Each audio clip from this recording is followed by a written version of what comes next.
The rope bit into Laura Mitchell's wrists as they dragged her through the mud toward the makeshift altar.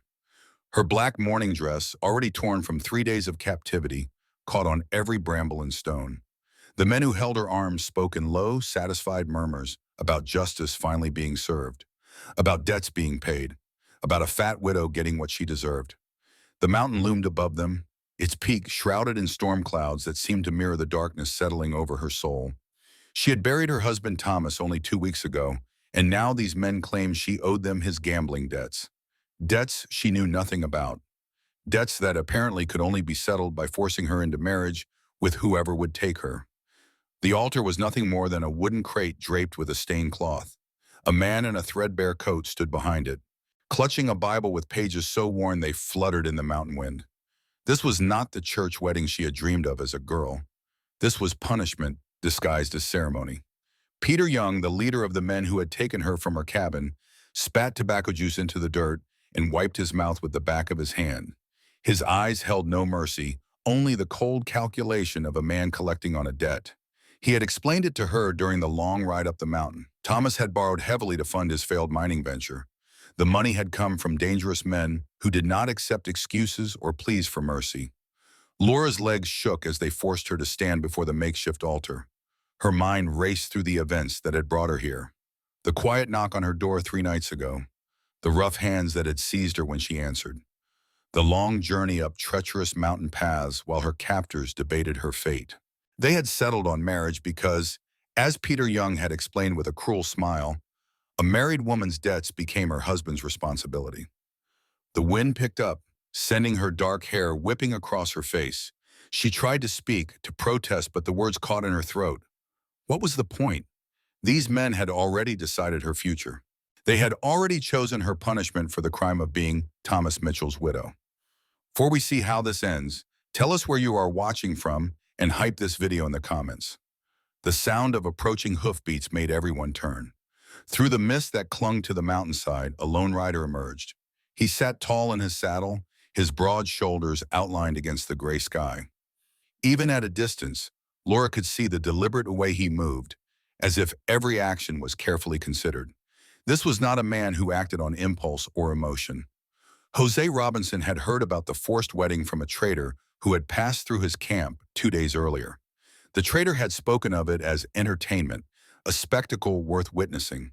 But something in the man's description of the widow had stirred an unexpected response in Jose. Perhaps it was the mention of her dignity in the face of humiliation. Perhaps it was the trader's casual cruelty in describing her as merchandise to be disposed of. Jose had lived alone on this mountain for 8 years. He had chosen solitude after the war, after seeing too much of what men could do to each other when civilization fell away. He had built his cabin in a place where the world could not reach him, where he could exist without the complications that came with other people's problems. But this was different. This was not a problem he could ignore. He dismounted 50 yards from the gathering and walked forward with measured steps. His dark eyes took in the scene with the practiced assessment of a man who had learned to read danger in every situation. The woman at the altar stood with her chin raised despite her obvious fear. The men surrounding her carried themselves with the swagger of bullies who had never faced real opposition. Peter Young stepped forward, his hand resting on the pistol at his hip. He was not a large man, but he had the lean build of someone who survived by being faster and meaner than his opponents. His pale eyes studied Jose with the calculating look of a predator sizing up potential prey. "This is private business, stranger," Peter said, his voice carrying the authority of a man accustomed to being obeyed. "Best you move along before you find yourself involved in something that does not concern you." Jose stopped 10 feet away from the group. His hands hung loose at his sides, but Laura noticed the way his fingers remained near the gun belt that rode low on his hips. When he spoke, his voice was quiet but carried clearly in the mountain air. "I am here about the wedding," he said simply. Peter's eyebrows rose in surprise. He had expected the stranger to back down, or perhaps try to negotiate safe passage. He had not expected this calm declaration of interest. "Quote 3, Peter asked, gesturing toward Laura with a dismissive wave of his hand. "Quote Bunning," Jose replied. "Quote Hananam."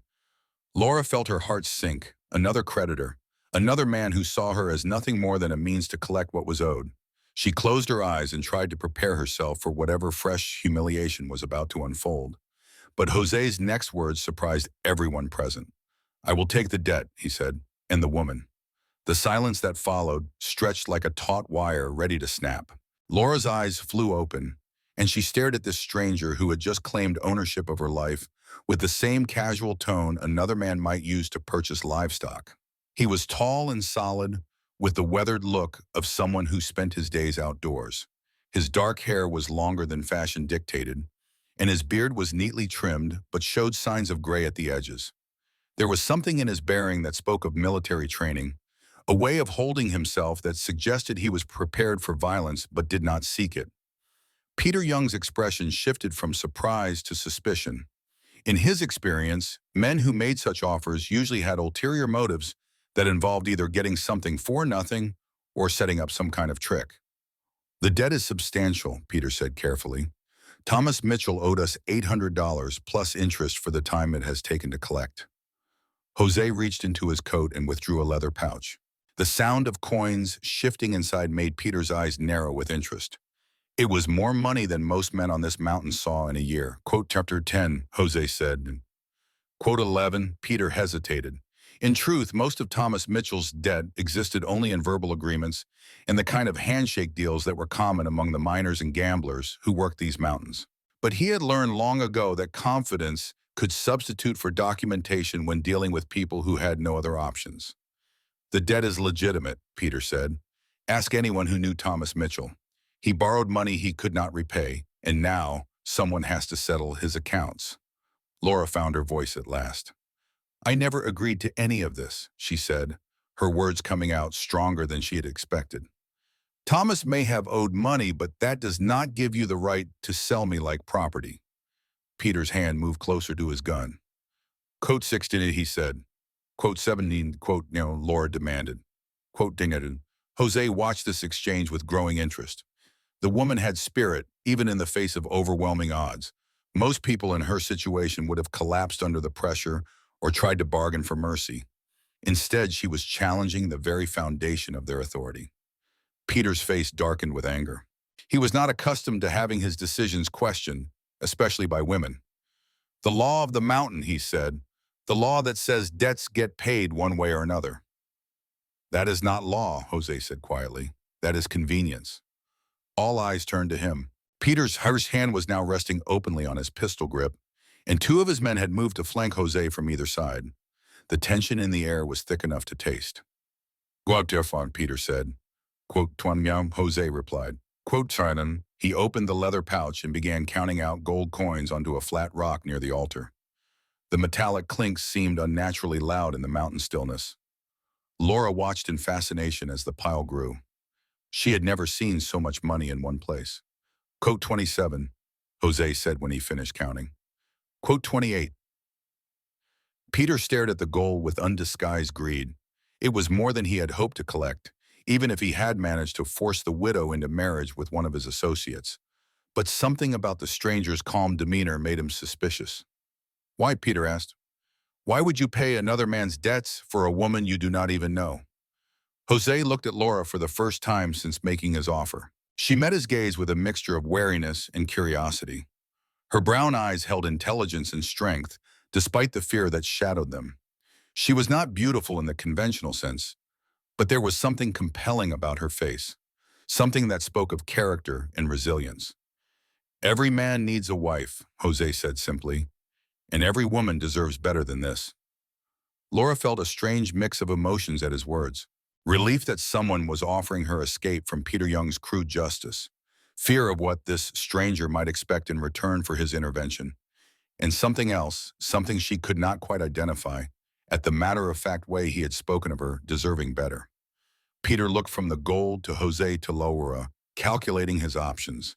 He could take the money and walk away with a substantial profit, or he could try to maintain his authority by rejecting the offer and forcing the original plan forward. The problem was that the stranger did not look like someone who would simply accept rejection and leave quietly. Peter said finally, quote 34. Jose nodded as if he had expected this. Quote 35. Laura's heart lurched. I have not agreed to marry you, Fishan said. Jose turned to face her fully. You have a choice, he said. Marry me and come with me willingly, or stay here and let them decide your fate. It was not much of a choice, but it was more than anyone else had offered her. Laura looked around at the men who had dragged her up this mountain. Peter Young's cold eyes promised nothing but continued humiliation. His associates looked at her with the same calculating interest they might show for a horse they were considering purchasing. Then she looked at the stranger who had offered to pay her husband's debts. There was something in his face that she had not seen in the others. Not kindness, Molly, but a kind of fundamental decency that seemed out of place in this harsh setting. What do you expect from me? She asked. Nothing you are not willing to give, he replied. It was not a promise of love or happiness, but it was honest, and honesty was something she had not encountered much of lately. The preacher cleared his throat nervously. He had been hoping this entire situation would resolve itself without requiring him to perform an actual ceremony. Forced marriages made him uncomfortable, but the money Peter Young had promised for his services was too much to refuse. If we are going to do this, the preacher said, we should get started. The weather is turning bad. As if summoned by his words, the first drops of rain began to fall. The storm clouds that had been gathering around the mountain peak were finally releasing their burden. Soon the gentle drops became a steady patter, then a driving rain that soaked through their clothes and turned the ground beneath their feet into treacherous mud. Jose moved closer to Laura, close enough that she could smell the leather of his coat and the faint scent of wood smoke that clung to his clothes. He was even taller than she had realized, and his presence seemed to create a pocket of calm in the chaos of wind and rain. We should get this done quickly, he said, his voice pitched low enough that only she could hear. The storm is getting worse, and these men will become more unpredictable as conditions deteriorate. Laura nodded, understanding the wisdom of his words even as her mind reeled with the enormity of what was happening. An hour ago she had been a captive facing an unknown fate. Now she was about to become the wife of a complete stranger who had materialized out of the mountain mist like something from a dream. The preacher opened his Bible and began to recite the familiar words of the marriage ceremony. But the wind and rain made it difficult to hear, and he had to shout to be understood. The whole scene had taken on a surreal quality, as if they were all actors in some bizarre play being performed for an audience of storm clouds and lightning. Peter Young stood to one side, his hand still resting on his gun despite the presence of the gold coins. He was clearly unhappy with how events had unfolded, but the money was too tempting to refuse. Still, Laura could see him calculating, looking for some advantage he might press, or some way to turn the situation back to his benefit. When the preacher reached the part about objections, Peter stepped forward. I want it understood, he called out over the wind, that this marriage settles Thomas Mitchell's debt in full. No further claims against his estate or his widow. Jose nodded curtly. Agreed. And I want it witnessed, Peter continued, that this was a legal ceremony properly conducted. Witnessed, said two of his men in unison. The preacher looked uncomfortable but continued with the ceremony. When he reached the exchange of vows, he looked expectantly at Jose and Laura. Neither of them had prepared anything to say, and the traditional words seemed inadequate for the strange circumstances of their union. Jose spoke first, his voice steady despite the chaos around them. I promise to protect you and provide for as long as we both shall live. Laura hesitated. The words she was expected to say felt like chains being forged around her spirit, but the alternative was far worse. I promise to be faithful to you and to honor our agreement for as long as we both shall live. The preacher pronounced them husband and wife with obvious relief. There was no kiss, no exchange of rings, no celebration. Just the sound of rain drumming against the mountain stone and the distant rumble of thunder moving closer. Peter Young scooped up the gold coins and tucked them safely into his coat. Pleasure doing business with you, he said to Jose with a mocking smile. Hope you find married life to your satisfaction. He gestured to his men, and they began to mount their horses. The forced wedding had served its purpose from their perspective. The debt was paid, and they had made a substantial profit in the process. What happened next was no longer their concern. As the group prepared to ride away, Peter turned back one last time. Word of advice, he called out to Jose. Thomas Mitchell was not just a bad gambler.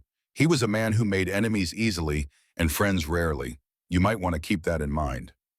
With that cryptic warning, he spurred his horse down the mountain trail, his men following close behind. Soon they were swallowed up by the storm, leaving only the sound of hoofbeats fading into the distance. Laura stood in the rain, still trying to process what had just happened. She was married to a man whose name she barely knew, whose motives were unclear, and whose intentions remained a mystery. The preacher was packing up his Bible and preparing to leave as well, eager to get off the mountain before the storm grew worse. Jose approached her slowly, as if she were a wild animal that might bolt at any sudden movement. "We need to get out of this weather," he said. "My cabin is not far." Laura looked around at the desolate mountainside, at the makeshift altar already being dismantled by the wind, at the storm clouds that seemed to be settling in for a long siege. She had no horse, no supplies, no knowledge of the mountain trails. She was completely dependent on this stranger who was now her husband. "I do not even know your full name," she said. "Jose Robinson," he replied. "And you are Laura Mitchell Robinson now, I suppose." The sound of her new name was strange on her ears. Laura Mitchell had died with Thomas, she realized. Whatever emerged from this mountain would be someone else entirely. Jose whistled sharply, and a large bay horse emerged from behind a cluster of rocks where it had been sheltering from the rain. The animal was well trained and clearly accustomed to mountain conditions. It approached without hesitation despite the storm. "Can you ride?" Jose asked. "Yes," Laura said, though she wondered if her skills would be adequate for mountain travel in such weather. Jose helped her mount behind him, his hands respectful but firm as he guided her into position. She had to wrap her arms around his waist to maintain her balance, and she was surprised by the solid strength she felt beneath his coat. This was a man who worked with his hands and his back, who had built his life through physical effort rather than schemes or luck. As they began the descent down a narrow trail she had not noticed before, Laura tried to make sense of her situation. She was riding through a mountain storm with a man she had married less than an hour ago, heading toward a cabin she had never seen, to begin a life she could never have imagined. The uncertainty was terrifying, but it was also strangely liberating. For the first time in weeks, she was moving forward instead of simply enduring. The trail was treacherous in the rain, with loose stones that shifted under the horse's hooves and muddy patches that threatened to send them sliding down the mountainside. But Jose guided them with the confidence of someone who knew every rock and route along the way. He had clearly traveled this path many times before. As they rode, Laura found herself studying the back of his neck, the way his hair curled slightly where it met his collar, the set of his shoulders as he leaned into the wind. He had not asked her any personal questions or tried to make conversation during the ceremony. He had simply done what needed to be done with the same methodical approach she imagined he brought to all his tasks. The cabin appeared through the rain like a mirage, solid and welcoming after the case of the mountaintop ceremony. It was larger than Laura had expected, built from logs that had been carefully fitted and chinked against the mountain weather. Smoke rose from a stone chimney, suggesting that Jose had banked his fire before leaving that morning. The sight of it made her realize how cold and exhausted she had become. Jose helped her dismount and led the horse to a small stable attached to the side of the cabin. The building was well maintained and showed signs of thoughtful construction. This was not the rough shack of a hermit, but the home of a man who took pride in his work and planned for the long term. Jose said as he began unsaddling his horse. Quote 60. Laura hesitated at the threshold, suddenly aware that she was about to enter the home of a man who was now her husband, but remained essentially a stranger. Everything about this situation violated the careful social boundaries she had been taught to observe. But her wet clothes were becoming unbearably cold, and the warmth radiating from inside the cabin was too tempting to resist. The interior was as surprising as the exterior had been. The main room was spacious and comfortable, with handmade furniture that showed skill and attention to detail. Books lined one wall, more books than she had expected to find in such a remote location. A large stone fireplace dominated one end of the room, with a kettle hanging over coals that glowed red in the gathering darkness. Laura found the chest Jose had mentioned and opened it carefully. Inside were clothes that had clearly belonged to a woman. The dresses were well made but simple, designed for practical wear rather than fashion.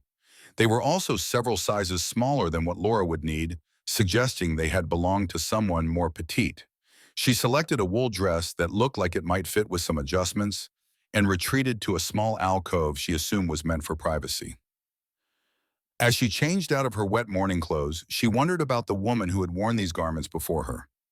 Jose had said he lived alone, but the presence of women's clothing suggested a more complicated history. When she emerged from the alcove, Jose had returned from tending to his horse. He had changed into dry clothes as well and was building up the fire. He glanced at her briefly, noting how the borrowed dress hung loose on her frame, but made no comment. "There is soup warming," he said, ladling liquid from the kettle into a wooden bowl. "You should eat something." Laura accepted the bowl gratefully. The soup was simple but nourishing, made with vegetables and what tasted like venison. As she ate, she became aware of moving around the cabin with the efficient motions of someone following a familiar routine. He checked the windows to ensure they were properly secured against the storm, added wood to the fire, and set a pot of water to heat. The domesticity of the scene was oddly comforting after the violence and chaos of the day. Here was a man going about the business of maintaining his home, of preparing for a long night of storm weather. There was something reassuring about his calm competence, his obvious comfort in this environment he had created. "The clothes," Laura said finally, unable to contain her curiosity any longer. "They belonged to someone else." Jose paused in his work and looked at her directly for the first time since they had entered the cabin. His dark eyes were thoughtful, but gave away little of what he was thinking. "My sister," he said simply. "She lived here for a time after our parents died, before she married and moved to California." Laura felt a wave of relief that surprised her with its intensity. She had not realized how much the possibility of a previous wife or lover had been troubling her. The idea of stepping into another woman's shoes, literally and figuratively, had added another layer of uncertainty to an already overwhelming situation. "Quote 72, Laura asked. Quote Carton, quote Sir, Jose replied. Quote 75, soon. The mention of his sister's name made Jose seem more human somehow, less like the mysterious figure who had appeared out of the storm to change her life. Laura found herself wanting to know more about this man who had paid her husband's debts and married her without knowing anything about her character or history. "Quote 76, she asked. Quote Saudon. Jose considered the question while he continued his preparations for the night. Outside, the storm was intensifying, with wind that howled around the cabin and rain that drummed against the windows with increasing force. Quote 78, he said finally. Quote 79. Quote, on the, Laura pressed. Quote, 81. Jose set down the pot he had been adjusting and turned to face her fully. In the firelight, his features were sharp and serious, but there was something in his expression that suggested he was struggling with how much to reveal. Quote, 82, Tom, he said. Quote, 83 meant. There was pain in his voice, the kind of deep hurt that came from personal experience rather than abstract principle. Laura sensed that there was more to his story, more that had driven him to intervene in her situation. But she also understood that this was not the time to press for details. The storm outside was reaching its peak intensity. Lightning illuminated the windows in brilliant flashes, followed by thunder that seemed to shake the very foundations of the mountain. Laura had experienced mountain storms before, but never from such an exposed position. The cabin felt like a small island of safety in an ocean of chaos. Quote 84, Jose said as if reading her thoughts. Quote 85. Laura nodded, though safety was a relative concept when she was alone with a man she had married under such extraordinary circumstances. She was acutely aware that they were now husband and wife, that social conventions and legal obligations had been established between them regardless of their personal feelings or desires. Jose seemed to understand her discomfort. Quote 86, he said, gesturing toward a door she had not noticed before. The offer was both reassuring and somehow disappointing. Laura was not sure what she had expected from her wedding night, but the careful distance Jose was maintaining felt both respectful and strangely formal. All right, she said. Quote, my son. Jose looked at her with an expression she could not quite read. Kotanuhan, he said. Quote, as if summoned by his words, a new sound cut through the storm. It was faint at first, almost lost in the wind and rain, but it grew steadily louder. Laura recognized it with a chill of fear that ran down her spine. Hoofbeats, multiple horses, moving fast despite the treacherous conditions. Jose heard it too. His entire demeanor changed in an instant. shifting from the relaxed host to something altogether more dangerous. He moved to the window and peered out into the storm-lashed darkness. Quote 92, he said quietly. Quote 93, Laura's heart began to race. Who is it? Jose was already moving toward a cabinet she had not noticed before. When he opened it, she saw that it contained weapons, rifles, pistols, and ammunition, all carefully maintained and ready for use. I do not know, he said, checking the load on a rifle with practiced efficiency. But honest men do not ride in weather like this unless they are running from something or chasing it. The hoofbeats were getting closer. Laura could hear voices now, men calling to each other over the storm. They sounded angry, urgent, and very determined to reach the cabin. Jose positioned himself near the door, rifle ready but not yet aimed. Laura, he said, he said, his voice calm despite the tension in his posture. I need you to listen carefully. If shooting starts, you go into Maria's room and bar the door. There is a rifle in there and ammunition in the dresser. Do you know how to use a gun? Yes, Laura whispered, though her hands were already shaking with fear. The hoofbeats stopped just outside the cabin. Laura could hear men dismounting, hear the jingle of spurs and the creak of leather as they approached the door. Someone hammered on the wooden panels with what sounded like a gun butt. Robinson, a voice called out. We know you are in there. Come out and bring the woman. Laura recognized the voice with a sinking heart.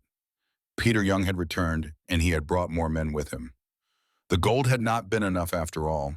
They wanted something more. Jose looked at Laura with grim determination. Whatever happens, he said quietly, you are my wife now.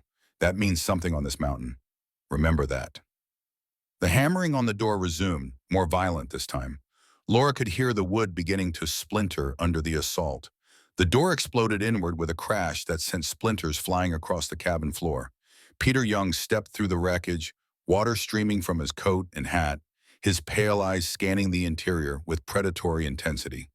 Behind him came three other men, armed and clearly prepared for violence. The storm wind howled through the broken doorway, sending papers and loose items swirling around the room. Jose had positioned himself behind the heavy wooden table, his rifle trained on the intruders, but not yet fired. Laura crouched near the wall, her borrowed dress soaked with rain that had blown in through the shattered entrance. The warmth and safety of the cabin had been destroyed in an instant, replaced by cold wind and the promise of bloodshed. You made a mistake, Robinson, Peter said, shaking water from his hat, thinking you could just ride in and disrupt our business. That woman belongs to us until the debt is properly settled. The debt is settled, Jose replied calmly, though Laura could see the tension in his shoulders. I paid what was owed, plus interest. You took the money. Peter laughed, a harsh sound that cut through the storm noise. That was just the gambling debt. Turns out Thomas Mitchell owed money to more people than we originally thought. A lot more people. One of the men behind Peter stepped forward. He was older than the others, with gray hair and the weathered face of someone who had spent decades working outdoors. Laura recognized him as Robert Morgan, a man who owned several mining claims in the area and was known for his ruthless business practices. Thomas Mitchell borrowed $500 from me last spring, Robert said, his voice carrying the authority of a man accustomed to being believed. Money for equipment that never got purchased. Equipment that never got delivered. That makes his widow responsible for repaying the loan. Laura felt her heart sink. If Robert Morgan was telling the truth, then her ordeal was far from over. But something about his timing seemed suspicious. Why had this debt not been mentioned earlier? Why had he waited until after the forced marriage to make his claim? Show me the papers, Jose said, echoing Laura's thoughts. Quote 112. Robert's expression darkened. My word is documentation enough on this mountain. Ask anyone who knows me. I do not make false claims about money owed. Your word means nothing to me, Jose replied. I want to see written proof of the debt. The third man, who had remained silent until now, spoke up. Laura did not recognize him, but his clothes and bearings suggested he was not from the local area. He wore a city coat and boots that were unsuited for mountain travel, though they were now thoroughly soaked and muddy. I represent the Denver Banking Consortium, he said, producing a leather portfolio from inside his coat. Thomas Mitchell signed a promissory note for $1,000 6 months ago. The note is now in default, and we are here to collect from his estate. Jose's eyes narrowed. Quote 108. The banker's facade slipped slightly. The circumstances are unusual, but the debt is legitimate. The note bears Thomas Mitchell's signature and was witnessed by two reliable parties. Laura watched this exchange with growing dread. Whether these new debts were real or fabricated, the men making the claims clearly had no intention of accepting payment and walking away. They wanted something more than money. They wanted her. Peter Young had been listening to this conversation with obvious impatience. Enough talk, he said, drawing his pistol. We came here for the woman, and we are not leaving without her. You can hand her over peaceful-like, or we can take her after we put you in the ground. Your choice. Jose's finger moved to the trigger of his rifle. Quote 1.2, quote 123. Robert Morgan said, quote 24, quote 1, Laura demanded, finding her voice despite her fear. She was tired of being discussed as if she were not present, as if her opinion carried no weight in decisions about her own life. Robert smiled coldly. Jose went very still. Laura saw something flicker across his face, an expression she could not quite interpret. For the first time since she had met him, he looked uncertain. Quote 127, Laura asked, though she was beginning to suspect she did not want to know the answer. Peter Young's smile was triumphant. Tell her, Robinson, tell your new bride about the money you owe. Tell her about the people who are looking for you. The silence that followed was filled only by the sound of wind and rain. Jose's grip on his rifle remained steady, but Laura could see conflict in his eyes. Whatever these men knew about his past, it was something he had hoped to keep hidden. Quote 129, Robert Morgan said when Jose remained silent. Quote 130. Laura felt the ground shifting beneath her feet, not literally but emotionally. The man who had rescued her from Peter Young's crude justice was apparently running from debts of his own. The marriage that had seemed like salvation might have been nothing more than one desperate person clinging to another. Is it true? She asked quietly. Jose looked at her for a long moment before answering. Yes, he said simply. It is true.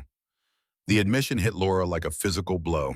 She had trusted this man, had married him, had allowed herself to hope that her nightmare was finally over. Now it appeared that she had simply traded one set of problems for another. So you see, Peter said, his voice dripping with false sympathy, your marriage is invalid, built on lies and deception. That makes you available to settle your late husband's debts through other arrangements. The marriage stands, Jose said firmly. My debts do not invalidate the ceremony. Laura is my wife, and I will protect her. With what? Robert Morgan asked. You are outnumbered 4-1, and we know you do not have the money to pay what you owe. Your protection is worth exactly nothing. Laura's mind was racing. The situation had become impossibly complicated, with multiple debts and claims swirling around her like the storm outside. But one thing was becoming clear. These men had not come here simply to collect money. They had come for her, and they would not be satisfied until they got what they wanted. The fourth man, who had been standing quietly near the door, finally spoke. His voice was soft, but carried an undertone of menace that made Laura's skin crawl. Perhaps we can reach an accommodation, he said. The woman can work off the combined debts. There are establishments in Denver that would pay good money for someone with her particular attributes. Laura's blood turned to ice. She understood exactly what kind of establishments he was referring to, and the fate he was suggesting was worse than anything she had imagined. The forced marriage to Peter Young's associate would have been degrading, but at least it would have maintained some pretense of respectability. Jose's response was immediate and violent. He swung his rifle toward the soft-spoken man and fired without warning. The shot was deafeningly loud in the confined space of the cabin, and the man crumpled to the floor with a cry of pain, clutching his shoulder. The other three men dove for cover, drawing their own weapons. Peter Young overturned the kitchen table and crouched behind it, his pistol aimed at Jose's position. Robert Morgan pressed himself against the wall near the fireplace, while the fake banker scrambled toward the door. Laura, get to Maria's room, Jose shouted over the ringing in everyone's ears. 143. Laura did not need to be told twice. She ran for the door Jose had indicated earlier, bullets whining through the air around her. One shot splintered the doorframe just as she ducked through, sending wooden fragments flying past her face. Maria's room was smaller than the main cabin, but felt safer with its thick log walls and single small window. Laura found the rifle Jose had mentioned and checked to make sure it was loaded. Her hands were shaking so badly she could barely work the mechanism. But fear and determination steadied her fingers. Through the thin wall, she could hear the battle raging in the main room. More shots were fired, followed by the crash of furniture being overturned. Men shouted curses and threats, their voices mixing with the sound of the storm outside. Laura positioned herself near the window where she could see part of the cabin's exterior. If any of the attackers tried to circle around and enter through the window, she would be ready. The rifle felt heavy in her hands, but she had learned to shoot as a girl and still remembered the basics. A face appeared at the window and Laura's finger tightened on the trigger. But it was Jose, gesturing for her to open the window latch. She complied quickly, and he climbed through with blood streaming from a cut on his forehead. "Are you hurt?" she asked, though the question seemed inadequate given the circumstances. "Just a graze," Jose replied, wiping blood from his eyes. "But we have a problem. They have the main room and there are more men outside. I saw at least two others taking positions around the cabin." Laura's heart sank. They were trapped, outnumbered, and running out of options. The storm that had seemed like a blessing earlier was now working against them, making escape impossible and providing cover for their attackers. "Would 147? Laura asked. "Quote what I thought." Jose's expression was grim. Peter Young has been trying to establish himself as the law on this mountain for years. Having his authority challenged publicly, the way I did today, threatens everything he has built. He needs to make an example of us. And the others? Robert Morgan wants my mining claims. He has been trying to buy them for months, and I have refused to sell. This gives him an excuse to take them by force. Laura felt a chill of understanding. She was not just a victim of circumstance. She was a pawn in a larger game of power and greed that had been building for months or even years. Her marriage to Jose had made her a target not just because of Thomas's debts, but because it gave these men an excuse to move against someone who stood in their way. Another volley of shots rang out, followed by the sound of splintering wood. The attackers were trying to break through the barricaded door of Maria's room. Jose positioned himself at the door with his rifle ready, while Laura kept watch at the window. "There is something else you should know," Jose said quietly, "about the debts they mentioned." Laura looked at him, waiting. "The mining venture was real," he continued, "but it failed because Robert Morgan sabotaged it. He wanted the claims for himself, so he made sure my equipment was faulty and my workers were bribed to leave. When I could not pay back the investors, he bought up the debts at a discount." "So he owns your debts now?" "He thinks he does, but the contracts were fraudulent from the beginning. He has no legal standing to collect anything." Laura felt a spark of hope. "Then we can fight this in court." Jose's laugh was bitter. Point 159. The sound of splintering wood grew louder. The attackers were making progress against the door, and it would not hold much longer. Laura could see movement outside the window as well, shadowy figures positioning themselves for an assault. She asked. Jose nodded toward a section of the wall that looked slightly different from the rest. Quote 161 to quote 162, quote 163. Laura understood his reluctance. This cabin represented years of work, a life carefully constructed in isolation from the corruption and violence of the outside world. Abandoning it would mean starting over with nothing, but the alternative was death or worse. Quote Watson, she said. Quote Wasaim. Jose looked at her with something that might have been surprise. Quote Shazam. Laura realized what she had said and felt heat rise in her cheeks. Despite everything that had happened, despite the deception about his debts and the chaos surrounding their marriage, she was thinking of them as a partnership. The idea should have terrified her, but instead it felt strangely natural, she said firmly. The door to Maria's room finally gave way with a crash that shook the entire cabin. Peter Young's voice echoed through the opening, filled with triumph and rage. Jose was already moving toward the hidden panel in the wall. He pressed against a particular log, and a section of the wall swung inward on concealed hinges. Behind it was a narrow tunnel that disappeared into darkness. Quote Wamdi, Jose whispered urgently. Quote Wamdi. Laura hesitated at the tunnel entrance. The passage was barely wide enough for one person and disappeared into pitch blackness. Her fear of confined spaces warred with her fear of the men who were now searching the room behind them. She whispered. Jose instructed, quote 174. Laura took a deep breath and entered the tunnel. The walls were rough-hewn earth supported by wooden beams, and the ceiling was so low she had to duck her head. The darkness was absolute, and she had to fight down panic as she felt her way forward. Behind her, she could hear Jose following, his breathing loud in the confined space.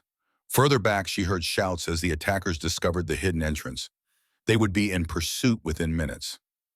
The tunnel seemed to stretch on forever, though Jose had said it was only 50 feet. Laura's hands were scraped raw from feeling along the rough wall, and her borrowed dress caught on every protruding root and stone. But finally her fingers found empty air, and she realized she had reached the turn. This way, Jose whispered from behind her, his hand touching her shoulder to guide her. They turned right and immediately saw a faint glow ahead. The stable entrance was partially open, letting in gray light from the storm outside. Laura had never been so happy to see daylight, even the dim illumination of the storm-darkened sky. They emerged from the tunnel into the stable where Jose's horse and two others were sheltered from the weather. The animals were nervous, sensing the tension and violence that surrounded the cabin. Jose moved quickly to saddle his horse while Laura tried to calm the other animals. Jose asked as he tightened the cinch. Laura replied, though the prospect of riding through a mountain storm without a saddle was daunting. Jose boosted her onto the back of a sturdy mare, then mounted his own horse. They could hear shouting from the cabin now as their pursuers discovered the tunnel and began following their trail. Quote 178. Jose said and spurred his horse toward the stable door. They burst out into the storm like riders escaping from hell itself. The rain hit Laura's face with stinging force, and the wind threatened to tear her from the horse's back. But the mare was sure-footed and followed Jose's mount down a treacherous trail that led away from the cabin. Behind them, Laura heard more shouts and the sound of horses being saddled in haste. Their pursuers would not be far behind, and the storm that hindered their escape would hinder their hunters as well. Jose led them down a path that Laura had not seen before, one that seemed to wind deeper into the mountains rather than toward the valleys below.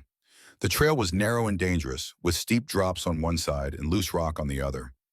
But Jose rode with the confidence of someone who knew every stone and root along the way. "Where are we going?" Laura called over the wind. "Higher up," Jose replied. "There is a place where we can wait out the storm and decide what to do next." Laura trusted his judgment, though the idea of climbing higher into the mountains during a storm seemed like madness. But then, everything about this day had been madness. A few hours ago, she had been a captive facing forced marriage to a stranger. Now she was fleeing through a storm with the man who had become her husband, running from enemies who wanted to destroy them both. The trail grew even more treacherous as they climbed. Laura's hands were numb with cold, and she had to grip the mare's mane to keep from sliding off.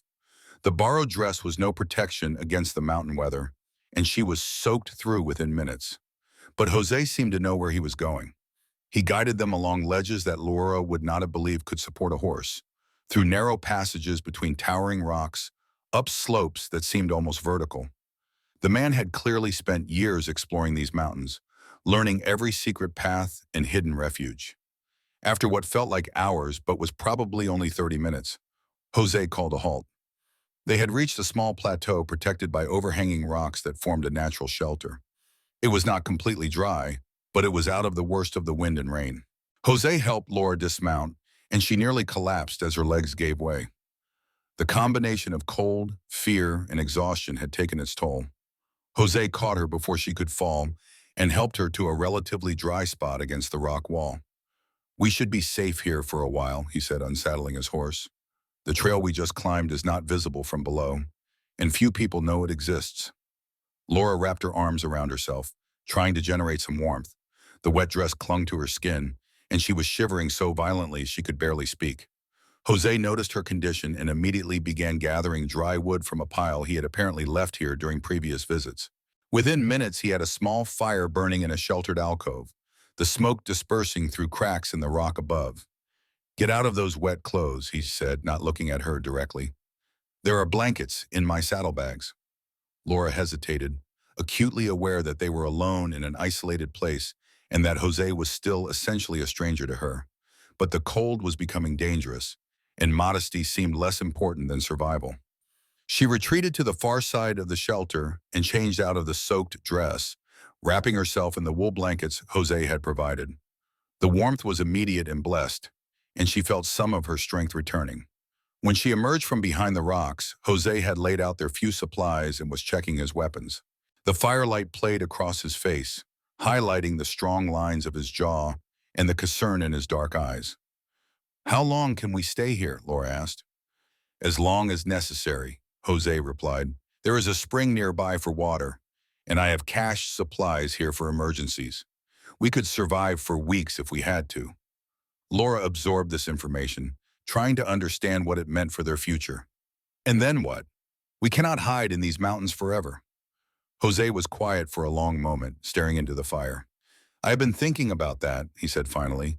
"There might be a way to end this, but it would be dangerous." "More dangerous than what we have already faced?" "Much more dangerous, and it would require you to trust me completely, even though I have not given you much reason to do so."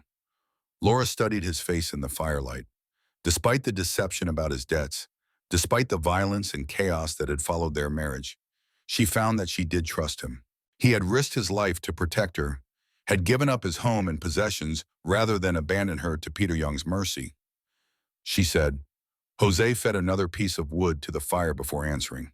The flames cast dancing shadows on the rock walls around them, creating an intimate space that felt removed from the violence and chaos they had left behind. "Konoada," Jose began. "Kodwadamanayan, Kodamanton, Kodish." Laura felt a spark of hope. "Man, Kodishwaran." Laura understood the magnitude of what he was suggesting. They would be walking into a trap, relying on stealth and timing to retrieve evidence that could save them both. The risks were enormous. She asked. Jose said, quote 203. This revelation surprised Laura more than anything else that had happened that day. The nervous man who had performed their wedding ceremony had seemed like the least likely person to be involved in law enforcement. Quote 204, Jose continued. Quote 205. Laura stared at him in amazement. Quote 207, quote 2, Jose said simply. Quote 200, quote 10, quote 13. Laura was beginning to understand the true scope of what had been happening on this mountain. Jose's intervention in her forced marriage had not been a random act of kindness. It had been part of a larger plan to bring down the men who had been terrorizing the local population. "Why did you not tell me this before?" she asked. Jose looked uncomfortable. "Because involving you would put you in even more danger than you were already facing, and because I was not sure you would want to be part of it." Laura considered this. The idea of actively fighting back against Peter Young and Robert Morgan was both terrifying and appealing. She had spent the entire day being treated as a helpless victim, a piece of property to be traded and sold. The chance to strike back, to help bring these men to justice, stirred something fierce and determined in her soul. "What would you need me to do?" she asked. Jose looked surprised by her question. "You would be willing to help?" "These men killed my husband," Laura said, the words coming out with more certainty than she had expected. "Oh, they did not put a gun to his head, but they created the circumstances that led to his death. They encouraged his gambling, loaned him money they knew he could not repay, then used his desperation to manipulate him into worse and worse decisions." Jose nodded slowly. "I suspected as much. Thomas was not a bad man, just a weak one. Men like Morgan prey on weakness." "So what is the plan?" Jose outlined his strategy with the careful precision of someone who had been thinking about it for a long time. They would wait for the storm to pass, then make their way back to town under cover of darkness. While Jose retrieved the evidence from the church, Laura would create a distraction that would draw their enemy's attention away from the hiding place. "Titwandem?" Laura asked, though she suspected she already knew the answer. "Quote twenum," Jose said reluctantly. "Quote tudiwansonoa." Laura felt her stomach clench with fear. The idea of deliberately walking into Peter Young's hands was almost unbearable, but she could see the logic of the plan. Her capture would be so unexpected, so seemingly unrelated to the evidence, that their enemies would not suspect it was part of a larger strategy. "How long would I have to maintain the deception?" she asked. "A few hours at most. Once I have the evidence, Jerry Walker can make his arrests. Federal charges supersede local authority, even in a place like this." Laura nodded, trying to project more confidence than she felt. When do we do this? Tomorrow night, if the weather clears, we will need darkness and clear trails to make it work. They spent the rest of the night planning details and contingencies, talking through every aspect of their strategy until Laura felt she could execute her part even under extreme stress. Jose proved to be a thoughtful and thorough planner, considering possibilities and problems that would never have occurred to her. As dawn approached, the storm finally began to weaken. The wind died down to occasional gusts, and the rain became a steady drizzle rather than the driving downpour that had characterized the night. Through gaps in the clouds, Laura could see patches of blue sky. "They will be looking for us as soon as the weather clears," Jose said. "We should try to get some rest while we can."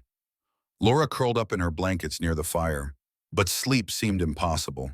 Her mind was racing with thoughts of the day ahead, of the risks they would be taking, of the possibility that she might not survive to see another sunrise. But gradually, exhaustion overcame anxiety. The warmth of the fire and the steady sound of Jose's breathing as he kept watch lulled her into a fitful sleep filled with dreams of storms and gunfire and men with cold eyes who saw her as nothing more than a commodity to be bought and sold. When she woke, the sun was high overhead and Jose was cooking something over the fire. The smell of roasted meat made her stomach growl, reminding her that she had not eaten since the previous evening. Quote 228. Jose explained, offering her a portion of the meal. Quote twin. Laura accepted the food gratefully. It was simple fare, but it was the best thing she had tasted in days. The protein and fat would give her strength for whatever lay ahead. She asked. Jose shook his head. Laura looked out from their shelter at the vast expanse of mountains stretching in all directions. Somewhere down there, dangerous men were hunting for them with the patience and determination of predators who knew their prey had limited options for escape. Jose asked, apparently reading something in her expression. Laura considered the question seriously. The rational part of her mind was screaming that the plan was too dangerous, too dependent on timing and luck. But the part of her that had been awakened by yesterday's violence, the part that was tired of being a victim, wanted to fight back. "No," she said finally, "I want to see this through." Jose nodded, but she could see concern in his eyes. "Laura, I need you to understand something. If this goes wrong, if we are caught or killed, no one will remember us as heroes. History will record us as a desperate man and the woman foolish enough to trust him." "Then we had better make sure it does not go wrong," Laura replied. The afternoon passed slowly as they waited for darkness. Jose used the time to check and clean his weapons, while Laura practiced the story she would tell if captured. She would claim that Jose had abandoned her during the storm, that she had been trying to make her way back to town alone when she got lost and exhausted. The deception felt uncomfortable, but Laura understood its necessity. If Peter Young and his men believed she had been betrayed and abandoned, they would be less likely to suspect she was part of a coordinated plan. As the sun began to set, Jose extinguished their fire and prepared the horses for travel. They would ride as close to town as they dared, then Laura would continue on foot while Jose circled around to approach the church from the opposite direction. "Remember," Jose said as they mounted their horses, "if something goes wrong, if the plan falls apart, your priority is to survive. Do not try to be a hero. Jerry Walker will find another way to gather evidence." Laura nodded, though she wondered if she would be able to follow that advice when the moment came. The desire for justice, for revenge against the men who had destroyed her life, was burning stronger with each passing hour. They rode down from their mountain refuge as the last light faded from the sky. The trails were treacherous in the darkness, but Jose navigated them with the skill of someone who could find his way blindfolded. Laura followed closely, trusting his judgment and trying not to think about the long drop that yawned beside the narrow path. As they descended, Laura could see lights beginning to appear in the valley below. The town looked deceptively peaceful from this distance, its scattered buildings and flickering windows suggesting a quiet community settling in for the night.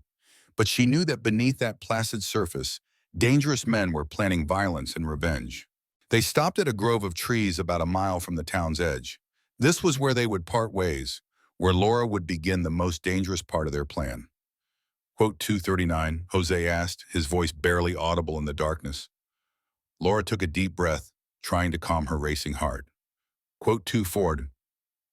Jose reached into his saddlebag and withdrew a small object that glinted in the starlight. Quote 241. He said, pressing it into her hand. Laura felt the smooth metal of a derringer, a small pistol designed to be concealed easily. It held only 2 shots, but at close range it would be devastatingly effective. Jose explained. Laura tucked the weapon into the folds of her skirt, where it would be invisible but accessible if needed. The weight of it was both comforting and terrifying. She asked. Jose said. Laura nodded, committing every detail to memory. There would be no room for error once they separated. Jose leaned over and touched her hand briefly. The use of her new name sent a strange thrill through Laura's chest. In the space of 24 hours, she had gone from being Thomas Mitchell's widow to being Jose Robinson's wife. The transformation felt both sudden and somehow inevitable. I will see you when this is over, she said, trying to project confidence as she did not entirely feel. Jose nodded and spurred his horse back up the trail, disappearing into the darkness like a ghost. Laura was alone now, facing the most dangerous part of their plan, with nothing but her wits and a 2-shot pistol for protection. She began walking toward town, deliberately making herself visible on the main road. If Peter Young's men were watching the approaches, they would spot her soon enough. The key was to appear lost and frightened, a woman who had been abandoned and was seeking help. The performance came naturally since much of it was true. Laura was frightened, and she was very much alone. The only deception was in her apparent helplessness and her supposed ignorance of Jose's whereabouts. She had walked perhaps half a mile when she heard the sound of approaching horses.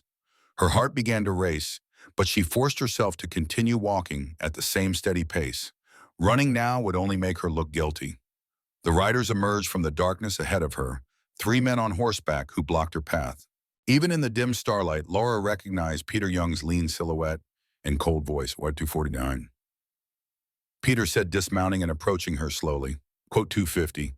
Laura summoned tears to her eyes, which was not difficult given her genuine fear.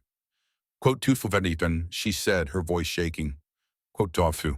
Quote Garjun, Peter demanded, his hand resting on his gun. Quote Tuarzun, Laura sobbed. Quote Tufan, Peter studied her face in the darkness, looking for signs of deception. Laura forced herself to meet his gaze with the desperate hope of someone who had no other options. Peter asked skeptically, Laura said bitterly. Mate. The story was plausible enough that Laura could see Peter beginning to believe it. Men abandon women all the time in this harsh country, especially when staying meant facing dangerous enemies. And Jose's supposed betrayal would explain why Laura had been found alone and defenseless. Search her, Peter ordered one of his men. Rough hands patted Laura down, looking for weapons or anything that might indicate she was not what she appeared to be. The searcher was thorough but not gentle, and Laura had to bite her lip to keep from crying out when his hands found bruises from her ordeal the previous day. Fortunately, the derringer was well hidden in the folds of her dress, and the search missed it completely. Laura felt a surge of relief when the man stepped back and shook his head. Nothing, he reported to Peter. Peter grabbed Laura's explorer's arm and pulled her toward his horse. He said, Laura allowed herself to be pulled along, playing the part of a frightened woman who had no choice but to comply. But inside, she was counting the minutes until Jose would reach the church and Jerry Walker could begin making arrests. The plan was working perfectly so far. Now she just had to survive long enough for it to reach its conclusion. Peter Young and his men took Laura to a building she recognized as the old trading post, a sturdy structure that had been abandoned when the newer general store opened closer to the center of town. The windows were boarded up, and the heavy wooden door was secured with a new lock that suggested the building was being used for purposes other than legitimate commerce. Inside, the trading post had been converted into a makeshift headquarters. Maps of the local mining claims covered one wall, marked with notations in different colored ink. A table held papers and ledgers that Laura suspected contained records of debts, both real and fabricated. This was clearly the nerve center of Peter Young's operation to control the mountain's economic activity. Robert Morgan was waiting inside, along with 2 men Laura did not recognize. One was a large, brutal-looking individual with scarred knuckles and the flat eyes of a man who enjoyed inflicting pain. The other appeared to be some kind of clerk or accountant, thin and nervous, with ink-stained fingers. Gutemer 263, Robert said with mock sympathy, quote 264. Laura forced herself to appear broken and defeated. Quote, 265. She said in a voice barely above a whisper. Quote, 206. Robert's eyebrows rose in surprise. Jose Robinson abandoned you? That does not sound like the man I know. Men change when they get what they want, Laura said bitterly. He wanted the money from settling Thomas's debt, and he got it. I was just part of the bargain. The clerk spoke up from his position at the table. If the marriage has been dissolved, then the woman's status reverts to that of Thomas Mitchell's widow. She remains responsible for his debts. Peter Young nodded with satisfaction, which means we can proceed with our original plan, the forced marriage to settle the gambling debt. Laura felt genuine fear at these words, but she forced herself to remember that this was all part of the larger strategy. Jose would be at the church by now, retrieving the evidence that would end this nightmare. She just had to maintain her deception a little longer. Please, she said, allowing real desperation to creep into her voice. I have nothing left. No money, no property, no family.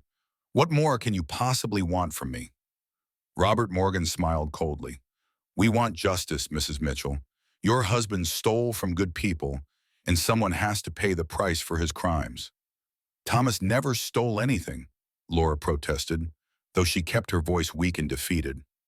Borrowing money you cannot repay is theft, the clerk said primly, especially when the borrower has no intention of honoring his obligations. Laura wanted to argue to point out the hypocrisy and cruelty of their position, but she forced herself to remain in character. A truly broken woman would not have the strength for defiance. The large man with the scarred knuckles had been studying Laura with obvious interest. When he spoke, his voice was rough and carried undertones that made her skin crawl. Seems like a waste to marry her off to some local nobody, he said. A woman like this could earn good money in the right establishment. Denver's got plenty of places that would pay top dollar for someone with her particular qualities. Laura's blood turned to ice as she realized what he was suggesting. These men were not just interested in forced marriage as a way to settle debts. They were considering selling her into prostitution, treating her like livestock to be auctioned to the highest bidder. Peter Young seemed to be considering the suggestion seriously. The large man replied. Laura fought down panic as she realized how much danger she was truly in. Even if Jose succeeded in retrieving the evidence, even if Jerry Walker made his arrest, she might not live to see justice done. These men were capable of anything, and they clearly viewed her as nothing more than a commodity to be exploited. Quote 283, Robert Morgan said thoughtfully. Quote 284. Laura felt a small surge of relief. Robert's caution might buy her the time she needed for Jose's plan to work. The clerk looked up from his ledgers. Peter said dismissively. Quote 2287. Laura had to bite her tongue to keep from smiling. If only Peter knew how wrong he was. At this very moment, Jose was probably inside the church, gathering the evidence that would destroy all of them. To much Rutherford said, quote, Peter nodded and gestured to two of his men. Quote, Dwinding.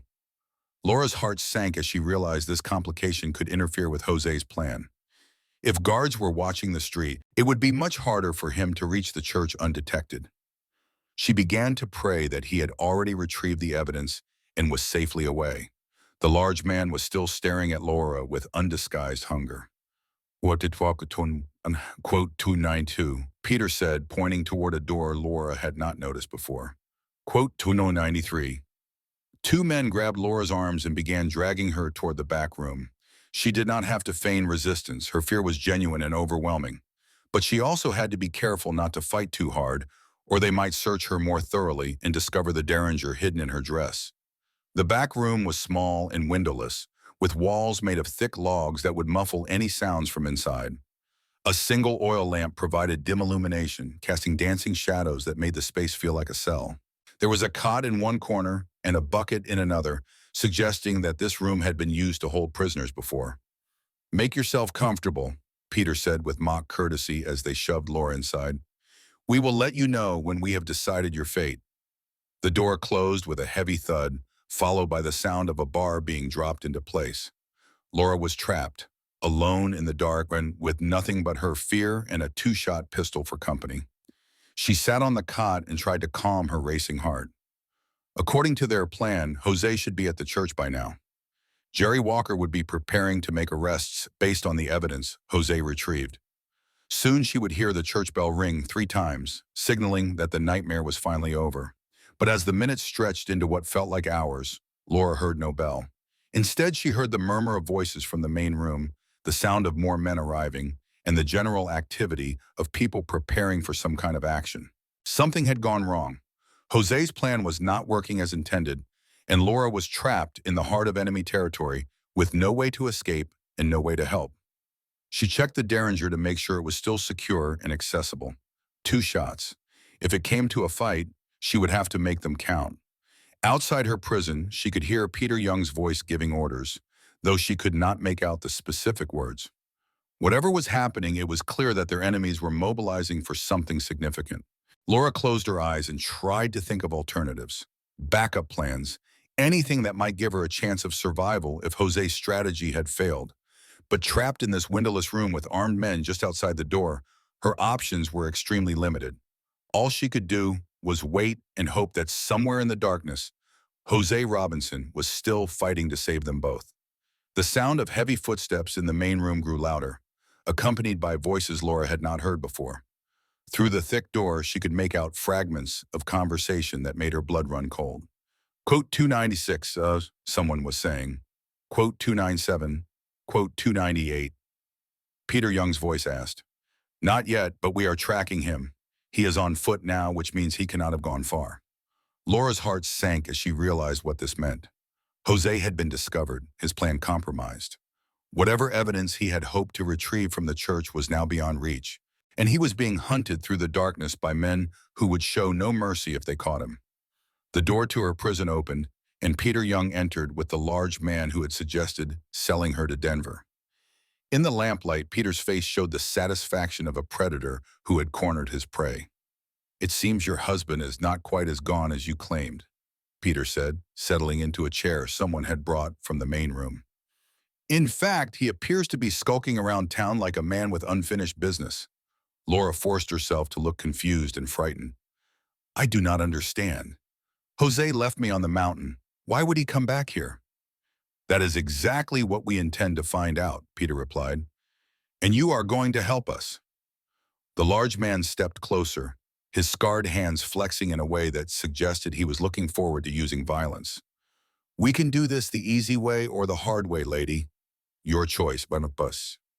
Laura shrank back against the wall, playing up her apparent helplessness. I told you he abandoned me. I do not know why he would return. Peter studied her face in the flickering lamplight, looking for signs of deception. Laura forced herself to meet his gaze with the desperate honesty of someone who had nothing left to hide. Maybe he came back for you, Peter suggested. Maybe abandoning his new wife was not as easy as he thought it would be.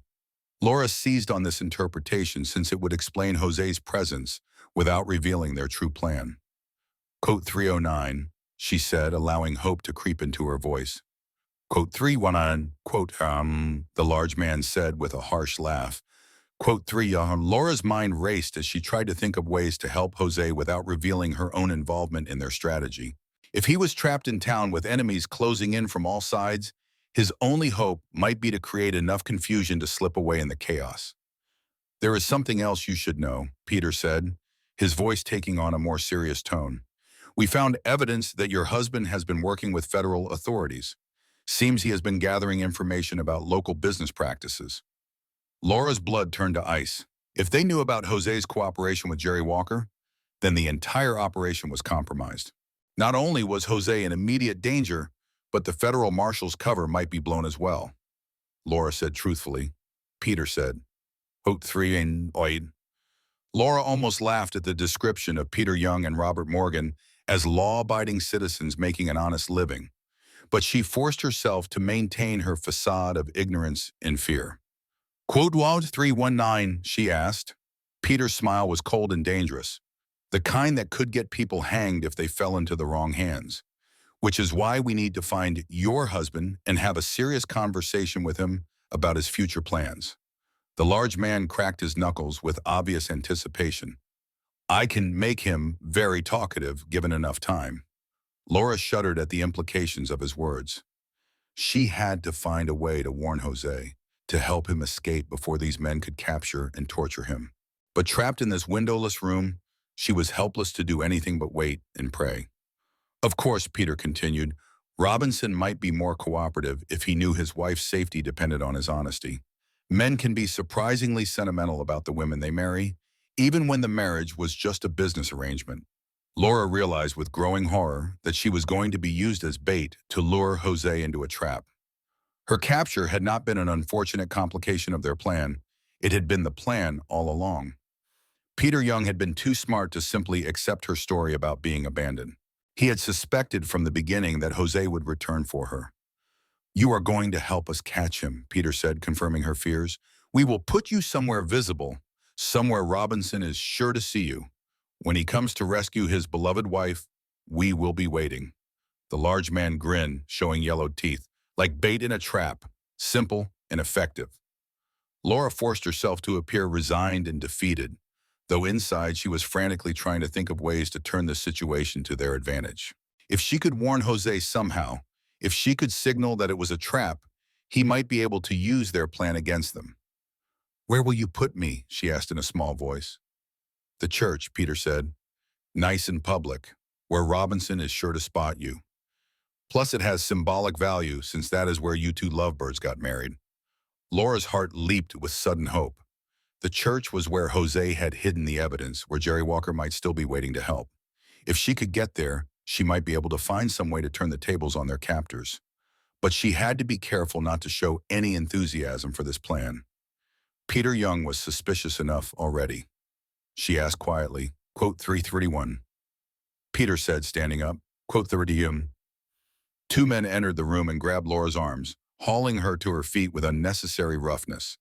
As they dragged her toward the door, Laura caught a glimpse of the main room and saw that it was full of armed men. Peter Young had assembled a small army for this operation.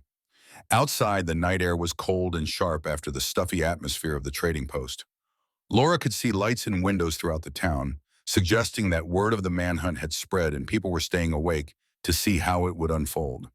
The church was only a few blocks away, but the walk felt like it took forever. Laura was acutely aware of the derringer hidden in her dress, of the two shots that might be her only chance of survival if everything went wrong. She was also watching for any sign of Jose, any indication that he was nearby and aware of what was happening. The church building loomed ahead of them, its simple wooden structure looking ominous in the darkness. The bell tower rose above the main building like a finger pointing toward heaven, though Laura doubted any divine intervention would be forthcoming tonight. As they approached the front steps, Laura saw movement in the shadows near the building. For a moment, her heart leaped with hope that it might be Jose, but then she realized it was just more of Peter Young's men taking positions around the church. Quote 333. Peter ordered, quote 334. Rough rope bit into Laura's wrists as they bound her to the heavy wooden door of the church. The position was uncomfortable and humiliating, but it also put her within a few feet of where Jose had hidden the evidence. If she could somehow get free, she might be able to retrieve the documents and get them to Jerry Walker. But first she had to survive whatever was coming next. Peter Young positioned his men around the church grounds, creating a perimeter that would be impossible for Jose to penetrate undetected. Laura counted at least 8 armed men, all of them experienced fighters who knew how to use the darkness and terrain to their advantage. Now we wait, Peter said, settling into a position where he could watch both Laura and the approaches to the church. Robinson will come for her. Men like him always do. Laura closed her eyes and tried to send a mental message to Jose, wherever he might be hiding. Stay away, she thought desperately. It is a trap. Do not try to rescue me. But even as she formed these thoughts, she knew that Jose would not abandon her. Whatever else he might be, whatever deceptions he might have practiced, he was not the kind of man who would leave a woman to face danger alone. He would come for her, and when he did, Peter Young would be waiting with enough firepower to start a small war. The minutes stretched like hours as Laura remained bound to the church door, her wrists raw from the rope and her body aching from the awkward position. Peter Young's men maintained their positions around the building, their rifles gleaming in the moonlight that had finally broken through the storm clouds. The silence was oppressive, broken only by the occasional whisper between guards and the distant sound of searchers combing through other parts of town. Laura's mind raced through possibilities, each one seeming more hopeless than the last. Jose was somewhere in the darkness, hunted by experienced men who knew every hiding place in town. Even if he managed to avoid capture, attempting to rescue her would be suicide. The church was surrounded, and Peter Young had positioned his trap with the cold efficiency of a professional killer. Yet she knew Jose would come. Despite the deception about his debts, despite the complexity of their situation, she had seen something in his eyes that told her he was not the kind of man who abandoned people to their fate. He would find a way to reach her, or he would die trying. The sound of approaching footsteps made everyone tense. Peter Young raised his hand, signaling his men to ready their weapons. But the figure that emerged from the shadows was Robert Morgan, his face grim with frustration. "Any sign of him?" Peter asked quietly. "Nothing," Robert replied. "We have searched every building, every alley, every possible hiding place. Either Robinson has left town entirely, or he has found somewhere we have not thought to look." Peter's expression darkened. Quote to our 3-4's form. Laura felt a flicker of hope at this news. If Jose had managed to evade capture this long, perhaps he had found the evidence they needed. Perhaps Jerry Walker was already preparing to make arrests based on the documents Jose had retrieved. But as more time passed without any sign of rescue or intervention, Laura began to suspect that their plan had failed completely.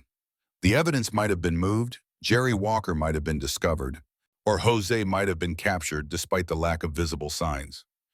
Quote 341, Robert suggested. Quote 342. Peter Young's pale eyes studied Laura with calculating intensity. "Oh, he is coming," he said with certainty. "Men like Robinson do not abandon their responsibilities. He will show himself eventually." As if summoned by Peter's words, a new sound cut through the night air. It was faint at first, barely audible over the wind, but it grew steadily stronger. The deep, resonant tone of the church bell, ringing once, twice, 3 times before falling silent. Laura's heart leaped with sudden hope. The signal. Jose had succeeded in reaching Jerry Walker, and the federal marshal was ready to act.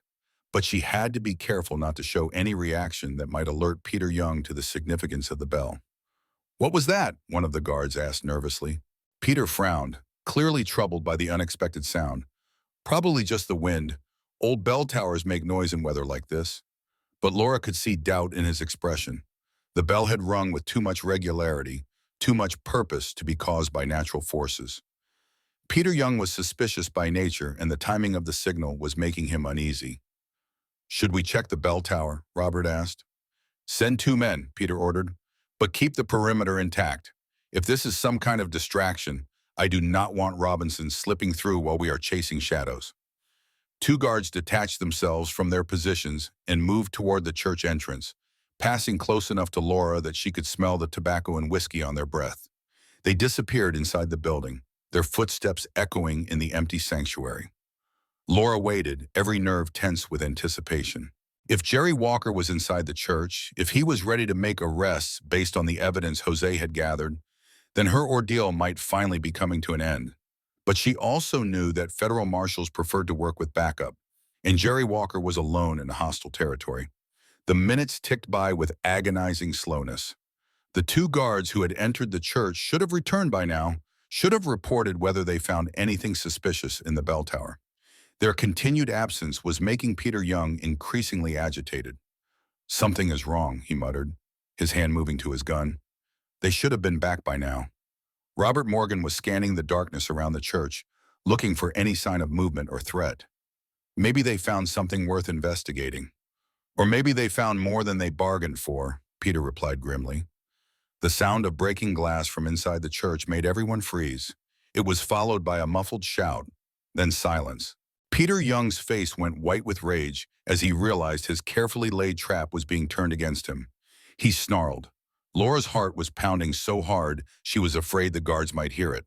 Jose was in the church, which meant he was close enough to help her. But he was also trapped in a building surrounded by armed men who would shoot him on sight. Peter Young began barking orders to his remaining men. "You and you, cover the back of the church. You 2, watch the windows. If Robinson tries to escape, kill him. And if anyone else shows up, kill them too." The guards moved to obey, but their formation was no longer as tight as it had been.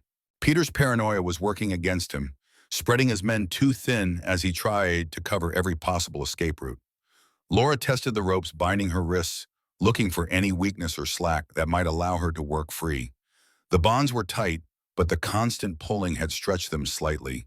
If she could endure the pain, she might be able to slip one hand through. The front door of the church opened with a loud creak that made everyone turn. But instead of Jose or the missing guards, a figure in clerical robes stepped out into the moonlight. Laura recognized Jerry Walker, though he looked different in his preacher's garments. His nervous demeanor had been replaced by the calm authority of a federal marshal ready to make arrests. "Gentlemen," Jerry said in a voice that carried clearly across the church grounds, "I believe you are all under arrest." Peter Young's laugh was harsh and disbelieving. Quote 359. Jerry reached into his robes and withdrew a badge that gleamed in the moonlight. Quote 360. The revelation hit Peter Young like a physical blow. His face went through a series of expressions, from disbelief to rage to cold calculation. Laura could see him weighing his options, considering whether to surrender or fight. Quote 361. Peter demanded, his gun now openly drawn. Quote 362. Jerry replied calmly. Quote 363. Robert Morgan stepped forward, his own weapon in hand. Quote 364. Jerry's smile was grim but confident. Actually, the odds are a bit more even than you think. As if summoned by his words, figures began emerging from the shadows around the church. Laura counted 4 men, all wearing badges and carrying rifles. Federal deputies, Jerry Walker's backup, moving with the coordinated precision of experienced lawmen. Peter Young's trap had become his prison. The church grounds were now surrounded, but this time it was the criminals who were outnumbered and outgunned. "Drop your weapons," Jerry commanded, his voice carrying the full authority of federal law. "You are all under arrest." For a moment the standoff held. Peter Young and his remaining men were clearly considering their options, weighing the possibility of fighting their way out against the certainty of federal prosecution. Laura held her breath, knowing that the next few seconds would determine whether this ended in justice or bloodshed. The decision was made for them when Robert Morgan, apparently deciding that surrender was preferable to death, slowly placed his gun on the ground and raised his hands. His action broke the spell, and one by one the other men followed suit. But Peter Young was not ready to give up. His pale eyes blazed with fury as he realized that his carefully constructed empire was collapsing around him. Instead of surrendering, he grabbed Laura by the throat, using her as a human shield while he pressed his gun against her head. "Stay back," he snarled at the federal deputies. "I will kill her before I let you take me." Laura felt the cold metal of the gun barrel against her temple and fought down panic. She was so close to freedom, so close to seeing justice done, but Peter Young's desperation made him more dangerous than ever. Quote 370. Jerry Walker said, his voice calm but urgent. Quote 318, quote, Peter laughed bitterly. Quote verbatim. Laura felt Peter's grip tighten around her throat, cutting off her air supply. Black spots began to dance at the edges of her vision, and she realized that he might actually be desperate enough to kill her rather than face federal prosecution. But then she remembered the derringer hidden in her dress. Peter's attention was focused on the federal deputies, and his grip on her throat had shifted her position just enough to give her access to the weapon. Moving slowly and carefully, she worked her hand toward the hidden gun. The derringer felt impossibly small in Laura's trembling fingers, but she managed to work it free from the folds of her dress. Peter Young was so focused on the federal deputies that he did not notice her careful movements. She had 2 shots, and at this range, even a small caliber weapon would be devastating. But she had to be careful. Peter's gun was still pressed against her head, and any sudden movement might cause him to pull the trigger reflexively. She needed to create an opportunity, a moment of distraction that would allow her to act without getting herself killed in the process. The opportunity came when Jose Robinson finally showed himself. He emerged from the church's bell tower, moving with the silent grace of a man who had spent years learning to hunt and be hunted. In his hands was a rifle, and his dark eyes were fixed on Peter Young with deadly intent. "Let her go, Peter," Jose said quietly. "Your fight is with me, not with her." Peter's attention shifted to this new threat, and Laura felt his grip on her throat loosen slightly. It was the opening she needed. She twisted in his grasp, bringing the derringer up and pressing it against Peter's ribs. "Now you let me go," she said, her voice steady despite her fear. Peter Young's eyes widened in shock as he realized that his human shield had become his captor. The tables had turned completely, and he was now the one at a disadvantage. Quote 377, he said, though uncertainty crept into his voice. Quote 378, Laura replied. Quote 379, for a moment the standoff held. Peter Young was trapped between Laura's derringer and Jose's rifle, with federal deputies surrounding the entire area. But Laura could see the calculation in his eyes, the desperate search for some way to escape, or at least take revenge on those who had brought him down. The decision was made when Peter suddenly released Laura and spun toward Jose, bringing his gun around in a desperate attempt to take down his primary enemy. But Laura was ready for treachery.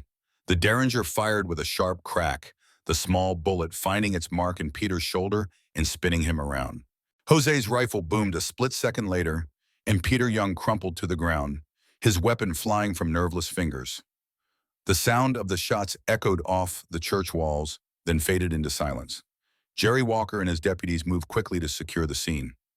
Peter Young was still alive but badly wounded, his pale face now gray with shock and blood loss.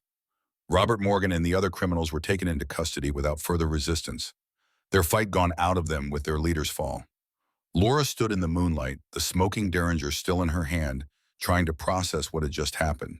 She had shot a man. She had taken deliberate action to defend herself and others, crossing a line she had never imagined crossing. The weight of that decision settled over her like a heavy cloak. Jose approached her carefully, his rifle lowered but still ready. "Are you hurt?" he asked, his voice gentle despite the violence they had just witnessed. Laura shook her head, though she was not entirely sure that was true. She was not physically injured, but something inside her had changed during the confrontation with Peter Young. The helpless victim who had been dragged to a forced wedding was gone, replaced by someone harder and more capable. "The evidence," she said, her voice sounding strange to her own ears. "Did you find it?" Jose nodded toward Jerry Walker, who was organizing the arrest of the remaining criminals. "Jerry has everything he needs: letters, contracts, witness statements, enough to put these men away for a very long time." Laura felt a wave of relief wash over her. It was over. The nightmare that had begun with Thomas's death and continued through her kidnapping and forced marriage was finally coming to an end. Justice would be done, and she would be free to decide her own future. But even as she felt relief, she also felt uncertainty. What was her future? She was married to Jose Robinson, but under circumstances that made the validity of that marriage questionable. She had no home, no possessions, no clear path forward. As if reading her thoughts, Jose spoke quietly. Quote 384. Laura looked at him in the moonlight, this man who had risked everything to save her from Peter Young's cruelty. His face was serious, even sad, as if he expected her to take his offer and walk away from their complicated relationship. "What do you want?" she asked. Jose was quiet for a long moment, his dark eyes studying her face. "I want whatever will make you happy," he said finally. "You deserve a chance to choose your own path, without pressure or obligation." It was not exactly a declaration of love, but it was something perhaps more valuable. It was respect, and the recognition of her right to make her own decisions. After everything she had endured, that respect meant more than passionate words or romantic gestures. "I choose to stay," Laura said simply, "if you will have me." Jose's face transformed with a smile that made him look younger and less burdened. Quote 390. Jerry Walker approached them, his marshal's badge now prominently displayed on his chest. "Mrs. Robinson," he said with formal courtesy, "I will need statements from both of you for the federal prosecutor. But that can wait until tomorrow. You have both been through enough for one night." Laura nodded, grateful for the reprieve. She was exhausted in ways that went far beyond physical fatigue. The emotional toll of the day's events was finally catching up with her, and she felt as if she might collapse at any moment. Jerry continued, quote 394. Laura felt another wave of relief. Financial security would give them options, the freedom to rebuild their lives without the desperate urgency of mere survival. It was a gift she had not expected, a silver lining to the dark clouds that had dominated her recent existence. As the federal deputies led their prisoners away, Laura found herself alone with Jose in front of the church, where they had been married under such strange circumstances. The building looked different now, less ominous and more like what it was supposed to be, a place of sanctuary and new beginnings. Laura asked. Jose looked up at the bell tower where he had hidden during the final confrontation. He said simply, Laura considered this. The cabin represented Jose's solitary life, his retreat from the world after the war. But she was not the same woman who had been dragged to this altar in chains. She had discovered reserves of strength and courage she had not known she possessed. I would like to build something new, she said. Somewhere we can start fresh, together. Jose nodded, understanding the symbolism of her choice.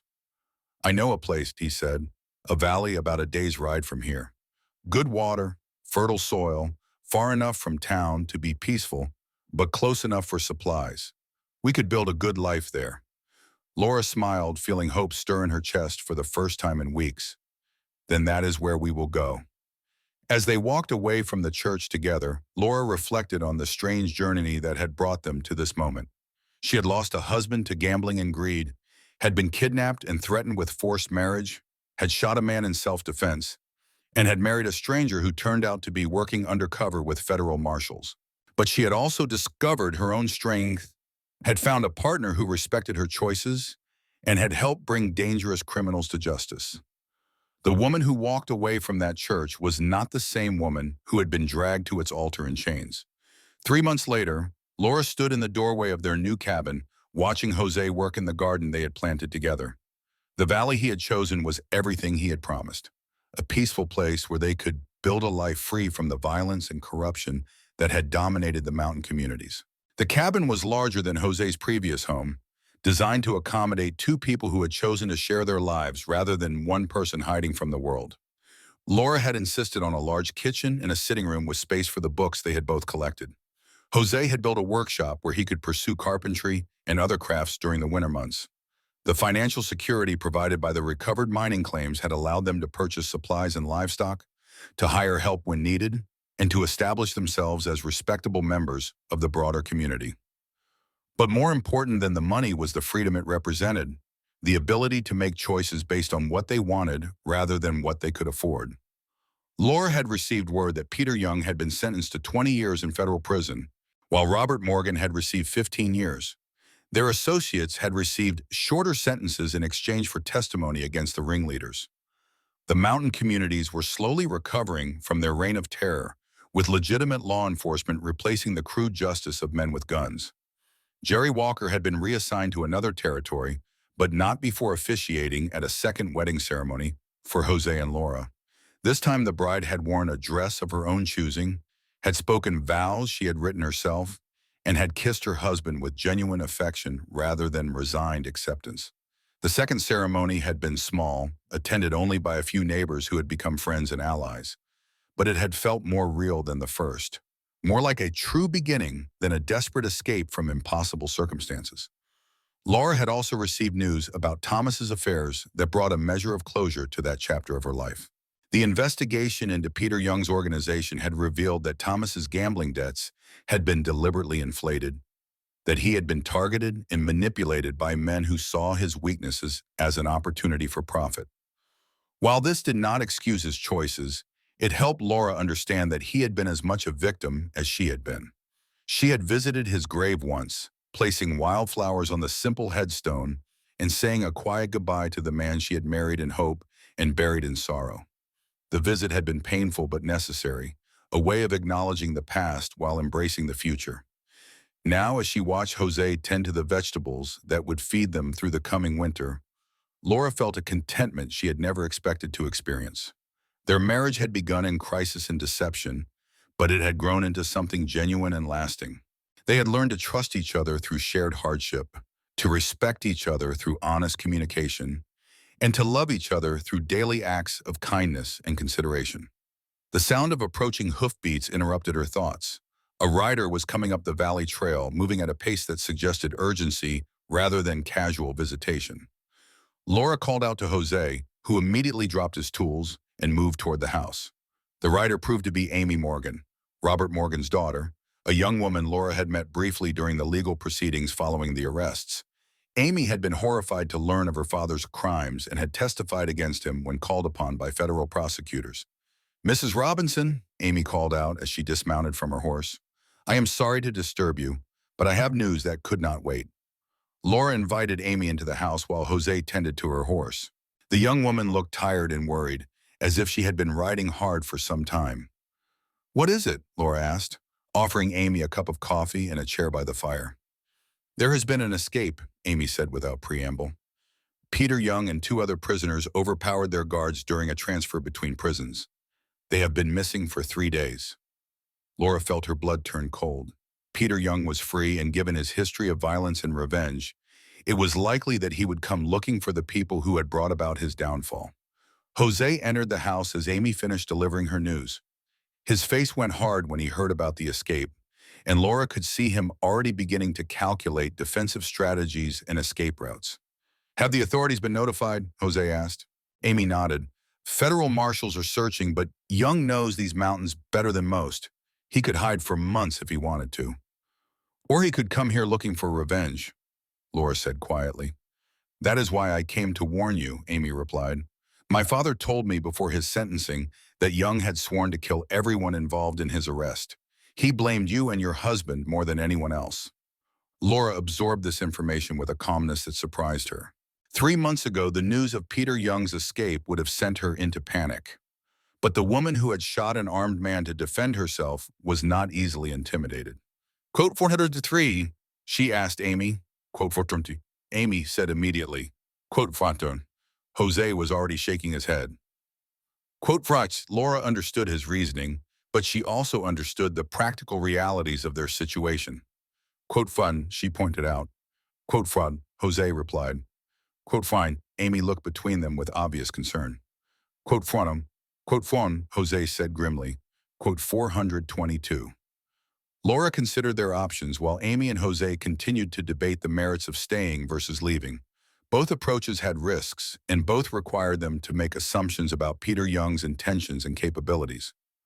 But as she thought about it, Laura realized that her decision had already been made. She had spent too much of her life being afraid, being victimized, being pushed around by men who thought they could control her fate. She was not going to start running now. "We stay," she said firmly, interrupting the debate between Amy and Jose. "We make our stand here and we end this once and for all." Jose looked at her with a mixture of pride and concern. "Are you sure? This is not your fight, Laura. You could leave while I deal with Young." Laura's laugh was short and bitter. Quote Washam. Amy was staring at Laura with obvious amazement. Quote Washam, quote Frynus, Laura replied. Quote Frynum. Jose nodded slowly, understanding and accepting her decision. Quote Barshimum. The next few days were a whirlwind of activity as they fortified their cabin and reached out to potential allies. Jerry Walker had left detailed instructions for contacting federal authorities in case of emergency, and Jose sent messages to several neighboring families who had suffered under Peter Young's rule. The response was better than Laura had hoped. Within a week, their valley had become an armed camp, with more than 20 men and women ready to fight against Peter Young's return. These were not professional soldiers, but they were people who had been pushed too far and were ready to push back. Sarah Jones, a widow whose husband had been murdered by Young's men for refusing to sell his mining claim, arrived with her 2 grown sons and enough ammunition to supply a small army. Helen Morgan, Robert's estranged wife, came with information about Young's likely hiding places and escape routes. Even the new sheriff, a federal appointee named Ashley Bailey, arrived with a warrant for Young's arrest and the authority to deputize civilians for law enforcement purposes. The waiting was the hardest part. Laura had discovered during her previous encounters with violence that she could act decisively when action was required, but the anticipation of danger was almost unbearable. Every sound in the night might be Young and his men approaching. Every shadow might hide an enemy. Jose had organized their defenders with military precision, establishing watch schedules and defensive positions, that would give them the best chance of surviving an assault. But they all knew that Young had the advantage of choosing when and how to attack. The attack came on a moonless night exactly 2 weeks after Amy Morgan's warning. Laura was on watch duty, positioned in the loft of their cabin, with a rifle and a clear view of the valley approaches. She saw the muzzle flashes before she heard the gunshots, bright sparks of light in the darkness that meant their enemies had finally shown themselves. "They are coming from the north," she called down to Jose, who was coordinating the defense from the main room. "At least 6 men, maybe more." The battle that followed was nothing like the dramatic confrontations Laura had read about in books. It was a confused, terrifying affair of gunshots in the darkness, shouted orders, and the constant fear that the next bullet might find its mark. But their preparation paid off. The defenders knew the terrain and had positioned themselves well, while Young's men were attacking unfamiliar ground against prepared positions. The fighting lasted for nearly an hour before Young's men finally withdrew, leaving behind 2 dead and carrying at least 1 wounded. The defenders had suffered only minor injuries, though several buildings had been damaged by gunfire. "Is it over?" Sarah Jones asked as the sound of retreating horses faded into the distance. Jose shook his head grimly. "This was just a probe, testing our defenses. Young will be back with more men and a better plan." Laura climbed down from the loft, her hands still shaking from the adrenaline of combat. She had fired her rifle several times during the battle, though she was not sure if she had hit anyone. The important thing was that they had survived the first assault and proven they could fight back effectively. Sheriff Bailey was examining the bodies of the fallen attackers, looking for any clues about Young's plans or resources. She said, "Quote 436, quote 437, Jose asked. Ashley considered the question carefully. "Quote 43, quote 43, Helen Morgan observed. Quote 40 Young. Laura listened to this discussion while reloading her rifle and checking her other weapons. The mathematical analysis was important, but she was more concerned with the psychological dimension of their conflict. Peter Young was not just trying to kill them, he was trying to break their will to resist. Quote 441, she said suddenly. Quote 442. Everyone turned to look at her, and Laura could see surprise in their faces. The idea of a woman suggesting offensive military action was clearly unexpected. Jose said simply, quote Laura continued. Quote Sheriff Bailey nodded thoughtfully. Quote Fatina, quote Faven, Jose said immediately. Quote Freston, Laura replied firmly. Quote 449. The silence that followed her statement was deafening. Laura could see the shock and concern in every face around her. The idea of a woman leading a military expedition was not just unusual, it was almost unthinkable. Jose said gently. Quote 45, quote 415, Laura replied. Quote 453, Sarah Jones spoke up unexpectedly. Quote 444, quote 415, Jose protested. Quote 456. Laura turned to face him directly, her eyes blazing with determination. Quote 457. Jose looked as if she had struck him. Laura immediately regretted the harshness of her words, but she did not regret the sentiment behind them. She had fought too hard for her independence to give it up now, even for someone she loved. Quote 458, Jose said quietly. Quote 459. Laura felt a surge of gratitude for his understanding, even in the face of his obvious fear for her safety. Quote 460, she said. Quote 461. The hunting party that set out the next morning that consisted of Laura, Sarah Jones's 2 sons, a former cavalry sergeant named Tom Bradley, and Amy Morgan, who had insisted on joining despite her father's connection to their enemies. They were well armed and provisioned for a week in the mountains with orders to locate Peter Young's hideout and either capture him or drive him out of the territory. Laura had never led a military expedition before, but she found that the skills she had developed in managing a household and organizing community activities translated surprisingly well to coordinating a small group of fighters. The key was clear communication, careful planning, and the ability to make quick decisions when circumstances changed.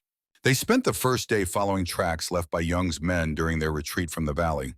The trail led up into the high country toward a series of abandoned mining camps that would provide shelter and concealment for a group of fugitives.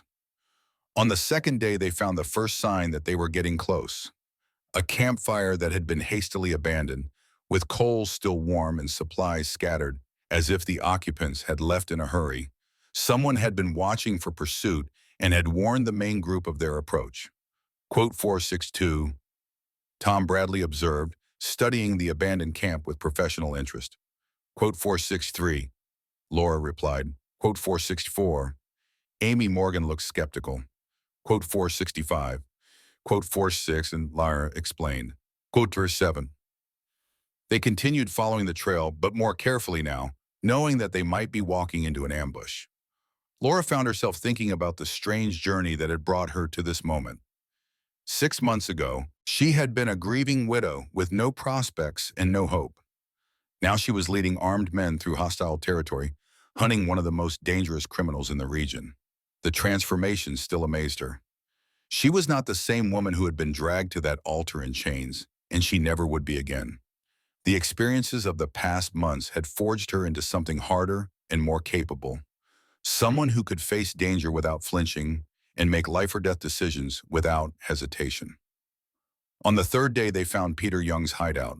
The abandoned mining camp was perfectly positioned for defense, situated on a rocky outcrop with clear views in all directions and only one practical approach.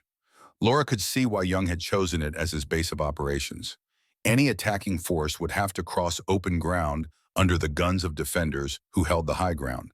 But the position also had weaknesses that Laura was quick to identify. The camp's water supply came from a spring at the base of the outcrop, requiring someone to make regular trips down the exposed slope. The buildings were old and dry, vulnerable to fire if someone could get close enough to set them ablaze. And the single approach that made the camp defensible also made it a trap if the defenders were forced to retreat. Quote 468, Tom Bradley asked, studying the camp through a pair of field glasses. Quote 469, Laura replied. I quoted 470 and just quote 471 Shabam, Sarah Jones's eldest son suggested. Amy Morgan shook her head. More likely they are out recruiting more men or planning another assault. Young would not give up after one defeat. Laura considered their options while continuing to observe the enemy camp. A direct assault would be costly and might not succeed, but a siege would take too long and allow Young to escape or summon reinforcements. They needed a strategy that would force a quick resolution. We wait until dark, Laura decided. Then we set fire to their buildings and attack during the confusion. Tom Bradley looked concerned. Fire is unpredictable in these mountains. We could end up burning down half the territory. The risk is acceptable, Laura replied. These buildings are isolated, and there is no wind tonight. The fire will stay contained to the camp. As darkness fell, Laura's team moved into position around the mining camp. The plan was simple but dangerous. Amy and one of Sarah's sons would approach from the east and set fire to the largest building. Tom Bradley and the other son would attack from the west when the fire started. Laura would approach from the south, the most exposed route, to draw attention away from the others.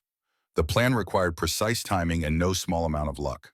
If Young's men were alert and well organized, the attack could turn into a disaster. But Laura was counting on their enemies being demoralized and overconfident after their easy escape from the valley. The fire started exactly on schedule. A bright orange glow that quickly spread to the dry wooden walls of the abandoned buildings. Shouts of alarm erupted from the camp as Young's men scrambled to respond to the unexpected attack. Laura waited until she was sure the fire had everyone's attention, then began her approach from the south. She moved carefully but quickly, using the rocks and shadows for cover while keeping her rifle ready for immediate use. The first man she encountered was trying to organize a bucket brigade to fight the fire. He never saw her coming. Laura struck him with the butt of her rifle and he collapsed unconscious without making a sound. The second man was more alert. He spotted her movement and raised his gun, but Laura was faster. Her rifle cracked and the man spun around and fell. The sound of the shot was lost in the general chaos of the burning camp. By now, Tom Bradley's attack from the west was in full swing. Laura could hear the sound of gunfire and shouted orders as Young's men tried to defend their position, while also fighting the spreading fire. The confusion was working in their favor, preventing the defenders from mounting an organized response. Laura worked her way toward the largest building where she expected to find Peter Young himself. The structure was already partially engulfed in flames, but she could see figures moving inside, apparently trying to save important supplies or documents. She kicked open the door and stepped inside, her rifle raised and ready. The interior was filled with smoke and dancing shadows from the fire, making it difficult to see clearly.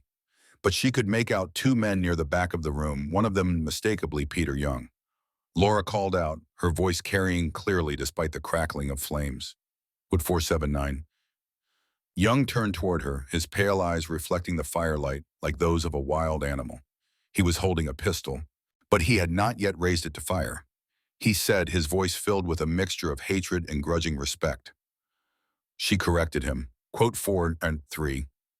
Young's companion, a man Laura did not recognize, was edging toward a window that might provide an escape route. Laura kept her rifle trained on Young while tracking the other man's movement with her peripheral vision. Quote 484, Young said, his voice rising with emotion. Quote 485. Quote breakfasted, Laura replied. Quote Farzon. Young raised his pistol with sudden violence, but Laura was ready for treachery. She fired first, the rifle bullet taking Young in the chest and slamming him back against the burning wall. His pistol discharged harmlessly into the ceiling as he collapsed. The other man tried to dive through the window, but Tom Bradley was waiting outside. Laura heard a brief scuffle, then Tom's voice calling out that the fugitive was captured. Laura approached Young's fallen form cautiously, her rifle still ready in case he was feigning injury. But there was no deception this time. Peter Young was dying, his pale eyes already losing focus as his life ebbed away. He whispered, blood frothing on his lips. Laura replied quietly. Wotan 491. Young's eyes widened slightly as if he was surprised by her response. Then the light went out of them and he was still.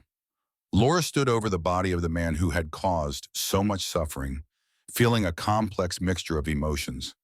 Relief that the threat was finally ended, satisfaction that justice had been done, but also sadness for the waste of it all, for the lives that had been lost and the fear that had been inflicted on innocent people. The fire was spreading rapidly through the camp, and Laura knew they had to evacuate quickly.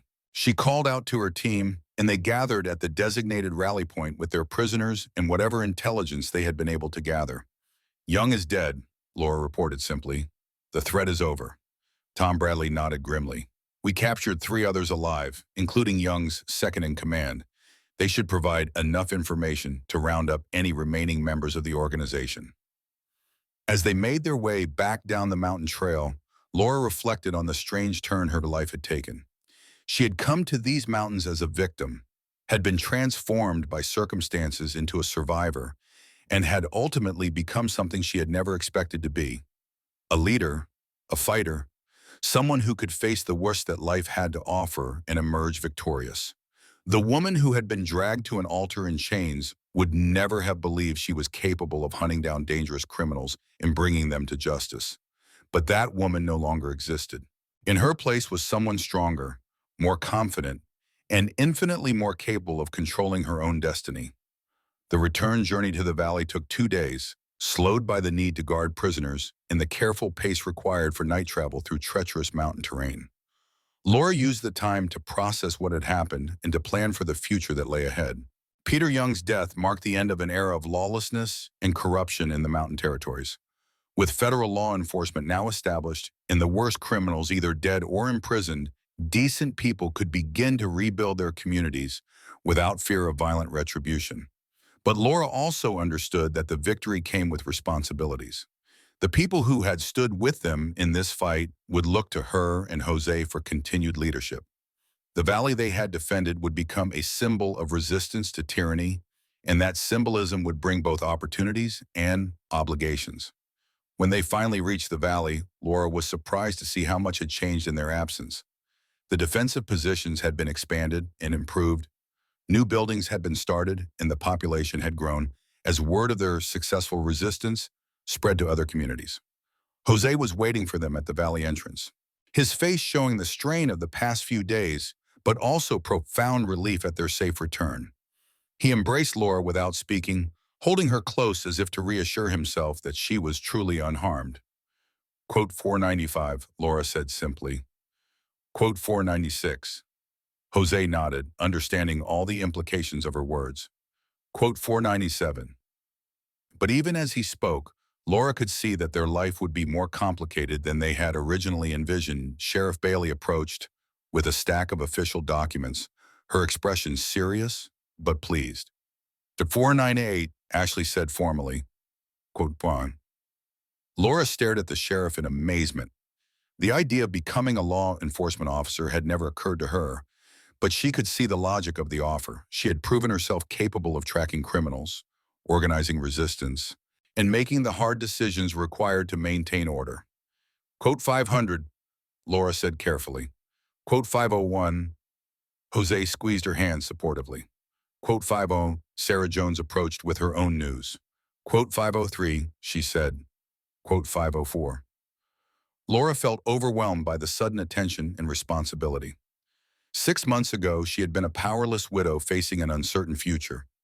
Now she was being asked to help shape the political future of the entire territory. Quote 5, she asked. Quote, Sarah replied to quote 5. Amy Morgan joined the conversation with yet another proposal. Quote, Laura looked around at the people who had gathered to hear these various offers and proposals. These were the men and women who had risked their lives to stand against Peter Young's tyranny. They had earned the right to help decide what kind of future they would build together. I appreciate all these offers, Laura said, raising her voice so everyone could hear. But before I make any decisions about my own future, we need to decide what kind of community we want to create here. Jose nodded approvingly. Laura is right. We fought for the right to determine our own destiny. Now we need to use that right wisely. What followed was the first of many community meetings that would shape the development of what would eventually become the town of Robinson Valley. The name was chosen by unanimous vote, honoring both Jose and Laura for their leadership during the crisis. Over the following weeks, they established a town council, wrote a charter that guaranteed equal rights regardless of gender, and began the process of applying for territorial recognition. Laura accepted the position of deputy marshal, but declined the mayoralty, preferring to focus on law enforcement while others handled the political and administrative challenges of building a new community. The work was demanding but satisfying in ways Laura had never experienced before. 4. She was using skills she had never known she possessed, making decisions that affected the lives of dozens of families, and helping to create something genuinely new and better than what had existed before. Jose proved to be an invaluable partner in all these endeavors. His carpentry skills were in constant demand as the town grew, but he also provided steady counsel and support for Laura's law enforcement work. Their marriage, which had begun as a desperate expedient, had evolved into a true partnership based on mutual respect and shared values. The territorial legislature did pass the women's suffrage bill, with Laura's testimony playing a significant role in swaying undecided votes. Robinson Valley became one of the first communities in the territory to elect a female sheriff when Laura won the position in the town's first official election. But perhaps the most satisfying development was the arrival of families who had heard about their community and wanted to be part of something new and different. These were not refugees fleeing violence or persecution, but people actively choosing to build a better way of life. Among these newcomers was Helen Morgan, Robert's estranged wife, who had finally divorced her criminal husband and wanted to start over in a place where her past would not define her future. She established the town's first school and became one of Laura's closest friends and advisors. Jerry Walker also returned, having completed his assignment in another territory. He was appointed as the federal marshal for the district, providing Laura with backup and support for the more serious criminal cases that occasionally arose. 2 years after the final confrontation with Peter Young, Laura stood on the porch of the house she and Jose had built overlooking Robinson Valley. The town below bustled with activity as people went about their daily business in a community that had grown to nearly 200 residents. The transformation was remarkable. What had begun as a desperate alliance of people fighting for survival had become a thriving community that served as a model for other settlements throughout the territory. They had proven that ordinary people could create extraordinary things when they worked together toward common goals. Laura's own transformation was equally remarkable. The frightened widow who had been dragged to a forced marriage had become a respected law enforcement officer, a community leader, and a symbol of what was possible when people refused to accept injustice as inevitable. But the most important transformation was in her relationship with Jose.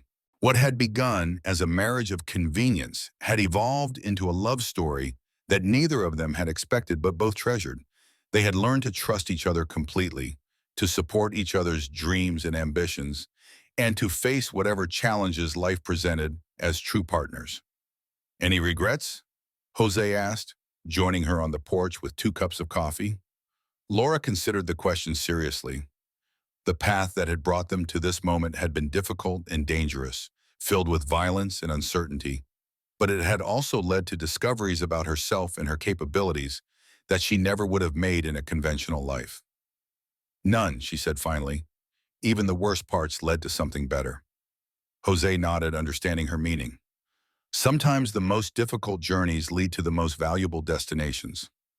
They stood together in comfortable silence, watching the sun set over the valley they had helped to create. In the distance, Laura could see children playing in the schoolyard, merchants closing their shops for the day, and families gathering for evening meals. It was an ordinary scene of community life, but to Laura it represented something extraordinary: the triumph of hope over despair, of cooperation over conflict, of justice over tyranny. It was proof that even in the harshest circumstances, decent people could create something beautiful and lasting. The sound of approaching hoofbeats interrupted their peaceful moment. A rider was coming up the valley trail, moving with the urgency that usually meant official business. Laura automatically checked her gun belt, a habit that had become second nature during her years as a law enforcement officer. The rider proved to be a territorial messenger with news that would change their lives once again. The territorial governor was offering Jose a position as territorial surveyor, a job that would require them to travel throughout the region, helping to establish new communities and resolve boundary disputes. It would mean leaving Robinson Valley, Jose said after reading the official letter. Laura considered this development with mixed feelings. The valley had become home in ways she had never expected, and leaving would mean giving up the community they had worked so hard to build. But it would also mean new challenges, new opportunities to help other people create better lives for themselves. "What do you think?" Jose asked. Laura looked out over the valley one more time, taking in the sight of the community that had grown from their shared determination to resist injustice. It was thriving now, with strong leadership and established institutions that would continue to serve its residents well. "I think Robinson Valley has taught us everything it can," she said slowly. "Maybe it is time to share what we have learned with other people in other places." Jose smiled, understanding her meaning. New challenges, new adventures. New opportunities to make a difference, Laura agreed. They would accept the territorial position, but not before ensuring that Robinson Valley had the leadership it needed to continue growing and prospering. Helen Morgan had agreed to serve as interim sheriff until a permanent replacement could be elected. Sarah Jones would become the new mayor, bringing her experience and wisdom to the position. The transition would take several months, giving them time to prepare both the community and themselves for the changes ahead. But Laura was no longer afraid of change or uncertainty.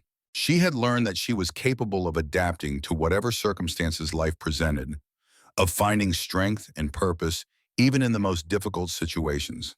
The woman who had been dragged to an altar in chains had discovered that she was capable of breaking any chains that others might try to impose on her. More than that, she had learned to help others break their own chains, to create communities where freedom and justice were not just ideals but daily realities. As they walked back into their house to begin planning for their new adventure, Laura reflected on the strange journey that had brought them to this moment. She had lost one life and gained another, had been broken down and rebuilt stronger, had discovered capabilities and courage she had never known she possessed. The future stretched ahead of them, full of uncertainty but also full of possibility. Whatever challenges they might face, Laura knew they would face them together, as partners in every sense of the word. They had proven that love could grow from the most unlikely circumstances, that strength could emerge from apparent weakness, and that ordinary people could accomplish extraordinary things when they refused to accept defeat. The mountain man who had said "I do" before she could protest had given her more than rescue from an impossible situation. He had given her the chance to discover who she really was and who she was capable of becoming. In return, she had given him something equally valuable, a partner who could stand beside him as an equal, facing whatever the future might bring with courage and determination. It was not the life either of them had planned, but it was the life they had chosen to build together. And that choice, made freely and with full knowledge of its consequences, had transformed them both into something greater than they could have been alone. As the sun set over Robinson Valley for one of the last times they would witness it as residents, Laura and Jose began planning for the next chapter of their remarkable journey together. The woman who had been dragged to an altar in chains was ready to help others break free from their own chains, to build new communities where justice and freedom were not just dreams but achievable realities. The mountain had tested them both and found them worthy of the challenges ahead. Now it was time to carry the lessons they had learned to new mountains, new valleys, and new people who needed to know that even in the darkest circumstances, hope and courage could prevail. Their story had begun with violence and desperation, but it was ending with love and purpose.